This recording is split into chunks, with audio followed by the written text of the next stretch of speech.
में है। नमस्कार, मैं निरपेंद्र कुमार और आप देख रहे हैं समाचार टीवी। आप लोगों को बता दें कि सासाराम संसदीय क्षेत्र में है और यहाँ पे जो ये बिल्डिंग देख रहे हैं ये एक ज्ञान की मंदिर है। सर, अचानक से पटना से इतने सारे एडवोकेट की टीम जो है आज सासाराम पहुंची है, क्या कारण है सासाराम पहुंचने का? सासाराम हम लोग आए हैं, 5 अधिवक्ता है पटना उच्च न्यायालय के। हमारे साथ जुबैर अंसारी साहब हैं, हमारे साथ रामजीवन सिंह जी हैं, हमारे साथ मनीलाल जी हैं, हमारे साथ शिवप्रसन्न सिंह यादव जी हैं। मैं तो खुद प्रेम कुमार पासवान हूँ। मैं पटना उच्च न्यायालय से हमको लगा कि शिक्षा के इस क्षेत्र में कुछ लोगों का जो अतिक्रमण हो रहा है, तो हम बुद्धिजीवियों का कर्तव्य बनता था कि इस मामला को हम लोग देखें ऐसे, और उस शिक्षा रूपी गंगा में नहाने वाले लोगों को रोकने का जो लोग प्रयास कर रहे हैं, उसके ऊपर लोकतंत्र का हमला हो रहा है। यहाँ के माननीय सांसद हम लोगों के माननीय मनोज कुमार जी हैं, वो एक जनप्रिय नेता हैं और उन पर हमला होता है। माननीय सांसद एक सांसद भर नहीं है, वो एक लोकतंत्र के समर्थक हैं, एक लोकतंत्र के स्तंभ हैं, और उन पर हमला होने मतलब है कि लोकतंत्र पर हमला हुआ। और इसको हम लोग आसानी से जाने नहीं देंगे, चाहे जो लोग भी इसमें सम्मिलित हैं, चाहे वो माननीय आरक्षी अधीक्षक महोदय हों, यहाँ के आरक्षी उपाधीक्षक महोदय हों, चाहे थाना प्रभारी महोदय हों, हम लोग इसका समीक्षा करने के लिए, क्योंकि कानून की जानकारी और इस देश में जो भी लोकतंत्र पर हमला करेगा उसको बचाने के लिए हम तमाम अधिवक्ता लोग पूरे देश में एक हो जाएंगे। क्योंकि इस देश को आज़ादी की लड़ाई अधिवक्ताओं ने दिलाई है, तो लोकतंत्र अभी जो खतरा में है, उस लोकतंत्र को भी बचाने का जिम्मेवारी अधिवक्ता लोग लेके चले हैं। और आज इसीलिए हम 5 अधिवक्ताओं का टीम सासाराम के कुदरा के धरती पर आए हैं और इस शिक्षा के मंदिर को बचाने के लिए आए हैं। जानकारी मिली जब आप यहाँ आए तो क्या लगा, घटना राजनीतिक वजह से हुई है या पर्सनल व्यक्तिगत कुछ ऐसा है जिसकी वजह से हुई? हमको लगता है कि जिन लोगों को शिक्षा से नहीं मतलब है, जो अज्ञान में अपनी जीवन को जीना चाहते हैं, उन लोगों ने इस शिक्षण संस्थान को बंद करवाने का काम किया है और कर रहे हैं। कोई शिक्षण संस्थान किसी जात का नहीं होता है, किसी धर्म का नहीं होता है। ये धरती वो धरती है जहाँ इस धरती पर फाहियान हैंगसोंग जैसे लोग आके इस धरती पर पढ़ाई किए हैं। इसलिए आप इस धरती को बदनाम मत करो, जो लोग भी कर रहे हो। तुम्हारे बच्चे यहाँ पढ़ रहे हैं भाई, तो अपने बच्चों को शिक्षित बनाओ। और मैं कहता हूँ कि जो लोग कुंभ में स्नान करने जा रहे हो, अपने बच्चों को कुंभ के बदले विश्वविद्यालय रूपी कुंभ में घुसाओ, स्कूल रूपी कुंभ में घुसाओ। और ये तो बहुत बड़ा काम कर रहे हैं माननीय सांसद और उनके परिवार के लोग, भाई तो बधाई के पात्र हैं भाई। और ऐसे लोगों पर हमला और माननीय सांसद पर हमला उस समय जब यहाँ का आरक्षी अधीक्षक उपलब्ध हो और उनके द्वारा मुख्य दर्शक बन के कुछ ऐसी एंटी सोशल नारा लगाया जा रहा है, ये लोकतंत्र के लिए ठीक नहीं है। और माननीय एसपी साहब पर कार्रवाई होनी चाहिए और मैं यह मांग करता हूँ। एसपी साहब पे कार्रवाई की मांग कर रहे हैं? हाँ, एसपी पर भी कार्रवाई की मांग कर रहा हूँ। और मैं पूरे जिम्मेदारी से कह रहा हूँ कि यहाँ का थाना प्रभारी पर भी कार्रवाई होना चाहिए और डीएसपी पर भी कार्रवाई होना चाहिए।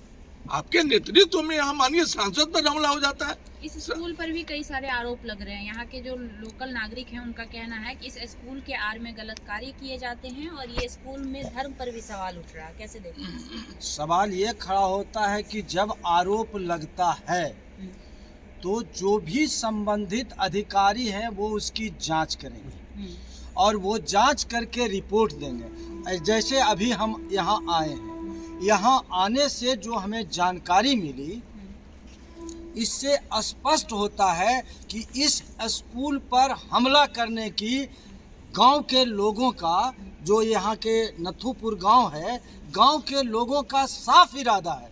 और जब यहाँ पर हमला होगा तो सेल्फ डिफेंस का राइट है, कानूनी अधिकार है कि हमको अपने सुरक्षा के लिए हम भी समान रूप से बचाव के लिए हमला करेंगे। तो वहाँ पर अभी जो कहा गया यहाँ कि 2 बाहरी थे, जो सांसद महोदय के साथ आए थे, उनको भी गिरफ्तार करके अभी तक जेल में रखे हुए लोग। ये पूर्णतः गलत है और जो भी इस पर आरोप लगते हैं उसका जांच हो। हम इसमें नहीं है कि जांच नहीं हो, लेकिन जो आरोप लगाने वाले हैं यदि वो आरोप गलत सिद्ध होता है तो उनके खिलाफ भी कार्रवाई हो, ये नहीं कि एक तरफा हो। अब है कि अभी जो कहा गया, इन्होंने जो कहा कि आरक्षी अधीक्षक के खिलाफ कार्रवाई हो, घटना घटती है, इंफॉर्मेशन दिया जाता है और लगभग 40-45 मिनट यहाँ पर प्रोसेसन निकल रहा है, सब कुछ हो रहा है, और तब पुलिस प्रशासन को यहाँ पहुँचने में समय लगता है। और पुलिस प्रशासन के मौजूदगी में भी अगर ढेला पत्थर फेंका जाता है, लाठी डंडा से किसी पर प्रहार किया जाता है, तो ये पुलिस प्रशासन की पूर्ण रूप से असफलता मानी जाएगी।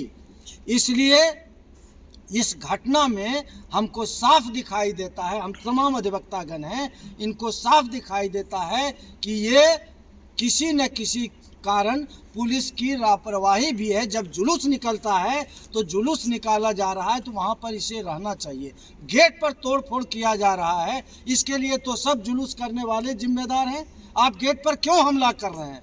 अगर कोई गलत है तो गलत के खिलाफ कार्रवाई होगी। आप थाना में लिख के दीजिए, कोर्ट में लिख के दीजिए, जहां लिख के दीजिए, लेकिन गेट पर हमला करना, इसका मतलब है कि वो गेट पर जो भी हमला किए हैं, गेट पर जो भी डंडा पीटे हैं या स्टाफ के साथ बदसलूकी किए हैं या हमला किए हैं, ये सारे लोग कानून को अपने हाथ में लिए हैं। तो जब वो कानून को हाथ में ले रहे हैं तो यहाँ जब हमारे ऊपर अभी हम कार्रवाई यहाँ कर रहे हैं, बातचीत कर रहे हैं, यहाँ पर कोई हमला करने आए तो हमारा अधिकार है कि हम अपने बचाव में उसके खिलाफ हमला करेंगे। ये हमारा अधिकार है, कानूनी अधिकार है। लेकिन उनको हम यहाँ कर रहे हैं, उनको कोई अधिकार नहीं है कि हमको यहाँ ऐसा कार्य करने में बाधा पैदा करें। दूसरी बात कि यह स्कूल चल रहा है, बच्चे पढ़ रहे हैं, यहाँ पर किसी भी दशा में उनको स्कूल के सामान्य चलन में बाधा नहीं पैदा करना चाहिए। ये सामान्य स्थिति नहीं है, ये स्कूल है, बच्चे यहाँ पढ़ रहे हैं। जैसा आप लोगों ने बताया कि सभी समाज के बच्चे यहाँ पढ़ते हैं, सभी समाज के लोग यहाँ काम करते हैं। तो ये जो बच्चों को पढ़ाने का जो हमारा संविधान का अनुच्छेद 21A है, कहता है कि 6 बरस से 14 बरस के बच्चों को शिक्षा पाने का, मुफ्त और शिक्षा पाने का अधिकार है। और यहाँ ये किसी तरह शिक्षा दे रहे हैं। सरकार को, व्यवस्था को, यहाँ के प्रशासन को इसको देने में और मदद पहुँचाना चाहिए। तो वो मदद पहुँचाने के बजाय यदि ये हमला करवाते हैं और इस हमला करवाने में अगर अंश भर भी सहयोग प्रदान करते हैं तो वैसे अधिकारी, चाहे वो पुलिस प्रशासन में हो या सामान्य प्रशासन में हो, उनके खिलाफ कार्रवाई होनी चाहिए। इसलिए शिक्षा से वंचित रखने का प्रयास जो अभी चल रहा है, पूरे देश में चल रहा है, तो ऐसे लोगों को निश्चित रूप से जो भी कानून को हाथ लेने वाले हैं, कानून को हाथ में लेकर चलने वाले हैं, ऐसे लोगों को निश्चित रूप से कार्रवाई किया जाना चाहिए। और सरकार, चाहे मॉब लिंचिंग होता है या दूसरे तरह से होता है, अभी तो इस तरह की स्थिति पैदा कर दी गई है कि जरा सा कुछ होगा तो कानून को सीधे हाथ में ले लिया जाएगा। यह गलत चीज़ है, यह कभी नहीं होना चाहिए।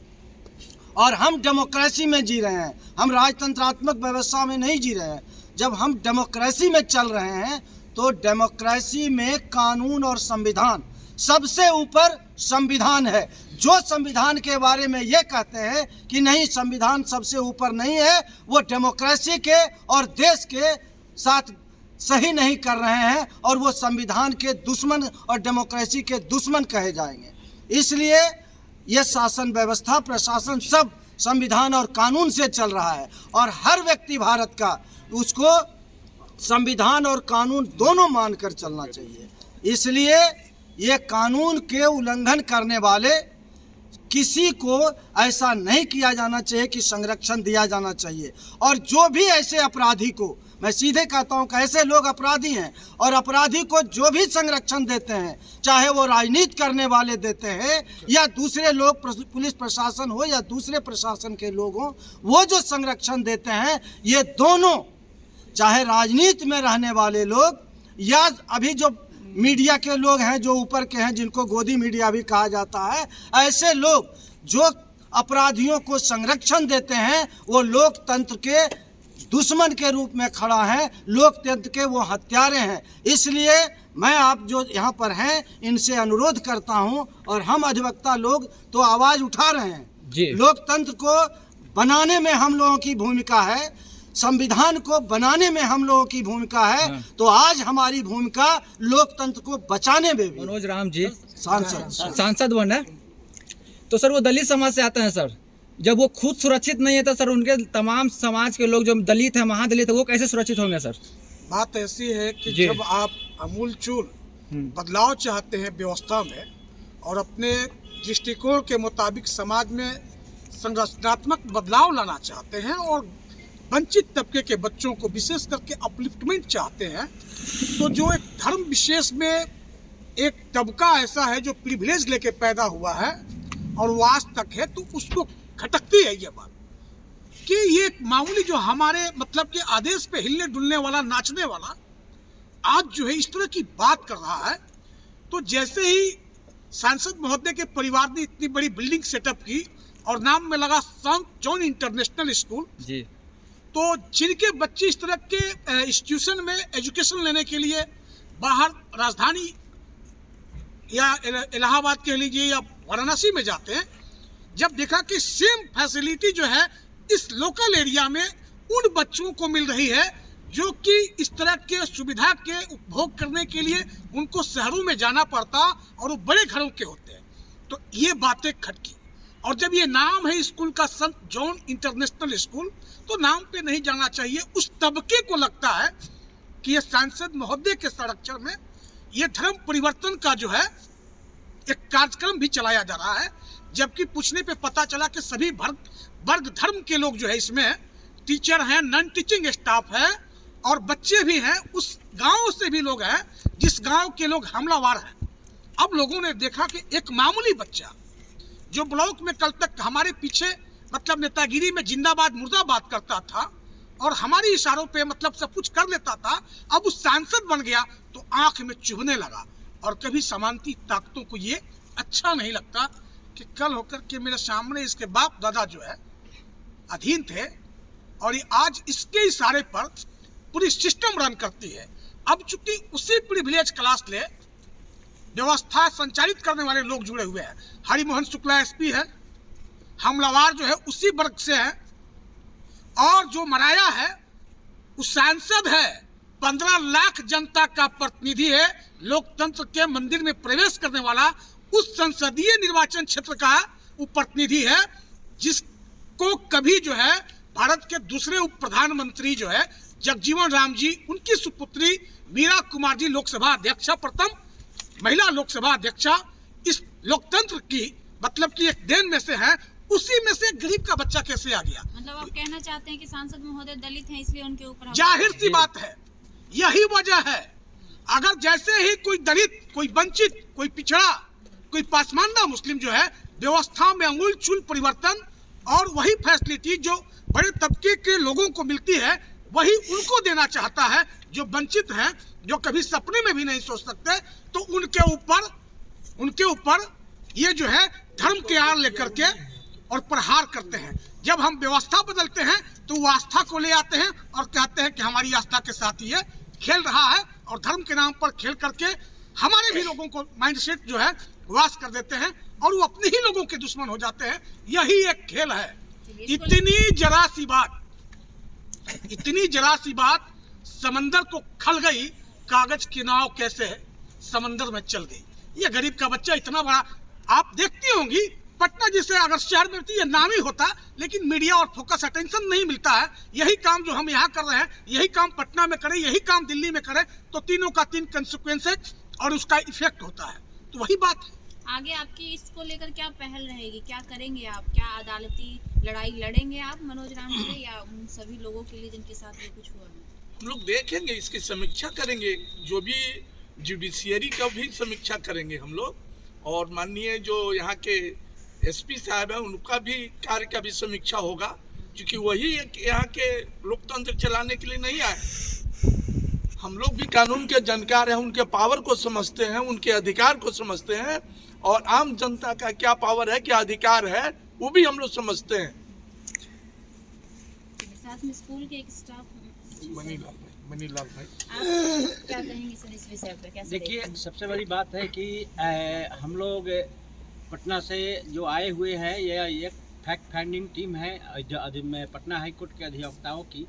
हम लोग यह जानना चाहते हैं कि आज आज़ादी का 78 साल बाद एक सांसद यानी कि पूरे देश में 543 लोग चुन कर जाते हैं, उस सांसद को जो पूरी तरह से उनको विशेषाधिकार प्राप्त है, उनकी भी रक्षा पुलिस नहीं कर पाती है और वो समाज में सुरक्षित नहीं है, फिर आम आदमी के जो सुरक्षा का हम लोग कैसे दावा कर सकते हैं? मेरा सवाल यही है। और मुझे ये पूरी घटनाओं को जानने के बाद ऐसा लगता है, FIR को देखने के बाद, ये पूरी घटनाओं को समझने के बाद, कि इसमें जानबूझकर इस तरह का पहले से लोगों ने मानसिकता बना रखी थी। और जो भी बात हो, एक दलित की बात है कि एक दलित सांसद है, लेकिन सबसे बड़ी बात है कि यहाँ SP के सामने यहाँ स्कूल पर सांसद महोदय के 3 बॉडीगार्ड उनके भी थे और उन पर हमला होता है, और उन SP के द्वारा इधर जो FIR जो नामजद जो अब बनाए जाते हैं, उनकी गिरफ्तारी नहीं होती है। अभी तक 5 लोगों को इन लोगों ने बताया कि 15 या जो भी लोग हैं उसमें से 5 लोगों की गिरफ्तारी हुई है, तुरंत 2 छूट भी गए। और इधर से जो लोग कोई इसमें शामिल नहीं थे, जो जिनका इस घटना से कोई लेना देना था, उनकी 2 लोगों की गिरफ्तारी हुई और वो आज भी जेल में है। इससे स्पष्ट है कि पूरा पुलिस प्रशासन भी वो जो है सो किसी न किसी माइंडसेट के तहत, किसी न किसी इंटेंशन के तहत यह काम कर रहा है।